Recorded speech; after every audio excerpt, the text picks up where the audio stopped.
এবার আপনাদের যদি কোনো প্রশ্ন থাকে সেটা করতে পারি। মধ্যে নতুন করে যারা ফিল আপ করছে 59 বা 60 ইয়ার্স যে হলো হয়তো কয়েক মাস বাদে 60 হবে, অটোমেটিকলি তিনি ওল্ড এজ পেনশন পাবেন।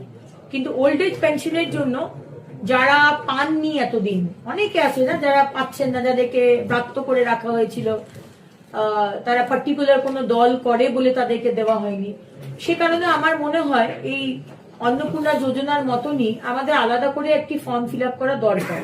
বাট আলটিমেটলি মাননীয় মুখ্যমন্ত্রী ডিসিশন নেবেন। আমরা ফার্স্ট ক্যাবিনেটের পরেই আপনাদের বললাম যে আমরা অন্নপূর্ণা যোজনা আমাদের কথা মতো যা প্রতিশ্রুতি দিয়েছি আমরা দিচ্ছি, এবং যারা লক্ষ্মীর ভান্ডার পাবেন তারাই অন্নপূর্ণা যোজনা পাবেন।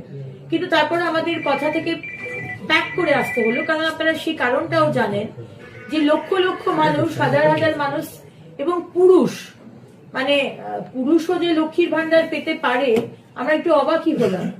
তো তাহলে তো মানে মমতা ব্যানার্জির গণেশ ভান্ডার বা কার্তিক ভান্ডার নামটা দেওয়া ছিল, বা লক্ষ্মী ছেলে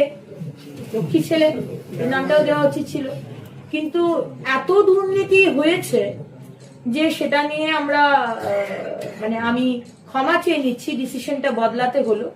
এবং আমার মনে হয় যে এটা রাইট ডিসিশন হলো যে যারা জেনুইন আর যারা 15 বছর ধরে পাননি লক্ষ্মীর ভান্ডার তারাও কিন্তু এবার অ্যাপ্লাই করবেন।